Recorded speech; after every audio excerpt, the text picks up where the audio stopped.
The new Omicron variant is proving to be a new battle, and one of the tools we have to detect it may not work as well as it does with other variants. That's the antigen or rapid test.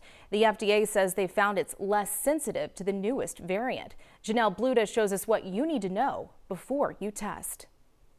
Before we dive into what doctors say you should do, let's look at the difference between PCR and antigen tests. The PCR test is the more common molecular test that's more accurate, but results take longer. With the antigen test, or as many call it, the rapid test, results can come back in minutes, but they're generally less accurate than the PCR. So now let's talk about Omicron. On top of rapid tests already being less sensitive in general, the FDA now says they are also less sensitive to the new variant. That means that people are likely to test false negative sometimes. Dr. Luis Ostrowski with UT Health Houston and Memorial Hermann says that doesn't mean you can't take a rapid test. If you have symptoms, you can try an antigen test, and if it's positive, you made the diagnosis. But if you test negative, we ask people to do either serial retesting with antigen or just go ahead and get a PCR, which is the definitive answer. Serial retesting, he says, is retaking the rapid test a few days in a row.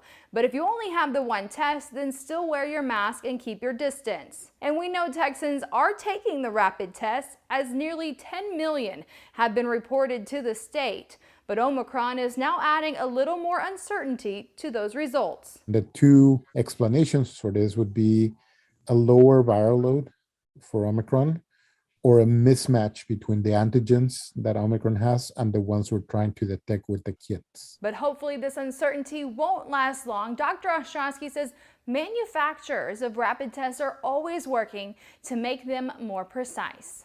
Back to you.